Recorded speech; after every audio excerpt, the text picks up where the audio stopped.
আমি আমাৰ সন্তানক অকণো মৰম নকৰোঁ। আমি আমাৰ সন্তানক টাইম নিদিওঁ। আমি আমাৰ সন্তানক বুকুত লৈ টোপনি নোযোৱাওঁ। আমি আমাৰ সন্তানক এনেদৰে ডাঙৰ দীঘল কৰিছোঁ।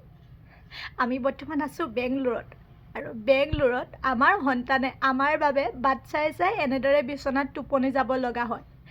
প্ৰত্যেক দিনাই জোন আৰু মই ডিউটিলৈ যাওঁ। মই আহোঁ 8:30 বজাত ডিউটিৰ পৰা, আৰু জোন আহে 7টা 7:30 বজাত। আজি এয়া জোন আহি পালেহি।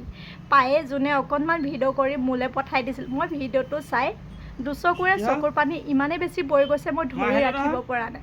বহুত বেয়া লাগিছিল। আমাৰ একমাত্ৰ সন্তান দেহা, কিন্তু আমি দেহাক অকণোৱে যে টাইম দিব নোৱাৰোঁ। প্ৰত্যেকৰ ঘৰতে একমাত্ৰ সন্তান বুলি ক'লে ইমান মৰমত ডাঙৰ দীঘল কৰে, কিন্তু আমি কিয় নোৱাৰোঁ? আমি ইমানে কিয় দুৰ্ভগীয়া বাৰু? টকাৰ অভাৱৰ বাবে আজি আমাৰ একমাত্ৰ সন্তানকো আমি এনেদৰে ৰাখিব লগা হৈছে। ভাল মানুহ বনাওঁ বুলি কষ্ট কৰিছোঁ, তাৰ পাছতো আপোনালোকে আমাক ইমান বেয়াকৈ কয়। অকণমান কাৰোবাক বেয়াকৈ কোৱাৰ আগত আপোনালোকে এটলিষ্ট এবাৰ ভাবিব। সকলোৱে দেখে মোৰ সন্তানটো দুষ্টামি কৰা আৰু কিবা আমনি কৰি থকা, কিন্তু সি যে কিমান কষ্টৰত ডাঙৰ হৈছে, সি যে কিমান দুখ ভুগিব লগা হৈছে, সেইখিনি কোনোৱে কল্পনা কৰিব নোৱাৰে। প্ৰত্যেকজন ল'ৰাই মাক, দেউতাক, আইতাক, ককাক সকলো লগতে ডাঙৰ দীঘল হৈছে, কিন্তু আমাৰ সন্তান অকলে ডাঙৰ দীঘল হৈছে। প্ৰত্যেক দিনা জোন আৰু মই ডিউটিলৈ যাওঁ, সি অকলে বিচনাখনতেই কিতাপ পঢ়ে, নহ'লে কিবা এটা কৰি তেনেদৰে সি দিনবিলাক পাৰ কৰিছে।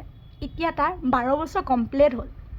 তাক 3.5 বছৰতে আমি বেংগলোৰলৈ আনিছিলোঁ। 3.5 বছৰ বয়সৰ পৰাই আমাৰ সন্তানে অকলে ডাঙৰ দীঘল হৈছে, আৰু আমাৰ সন্তান কেনেকুৱা সেয়া কেৱল আমি জানো।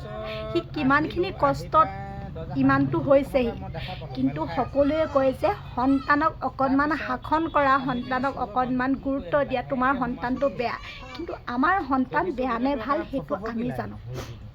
আৰু আমাৰ এটা হাঁহিমুখীয়া ভিডিঅ', অকণমান সি উৎপাত কৰা ভিডিঅ' এটা দেখিয়ে আপোনালোকে জাজ কৰাটো ৰং হৈছে। কাৰণ আমাৰ জীৱনত কি ঘটি আছে, আমাৰ জীৱনত কি হৈ গৈছে, সেয়া কেৱল অনলি আমি জানো, আপোনালোকে নাজানে। আপোনালোকৰ আগত আমি এটা ৰংচঙীয়া ভিডিঅ' পঠাইছোঁ। আঁতৰৰ পৰা পাহাৰখন দেখিবলৈ সুন্দৰ, কিন্তু ওচৰলৈ আহিলেহে গম পোৱা যায় সেই পাহাৰখনত কিমান খলা বমা গছ গছনি আছে, গম পাইছে? সেয়েহে কওঁ, আপোনালোকে বেয়াকৈ কমেণ্টটো কৰাৰ আগত 10 বাৰ ভাবিব। আমি জোন আৰু মই দুইজনে কম বয়সতে বিবাহপাশত আবদ্ধ হৈছিলোঁ, আৰু প্ৰায় 1.5 বছৰমানৰ পাছতে আমাৰ মাজলৈ আমাৰ সন্তান আহিছিল দেহা।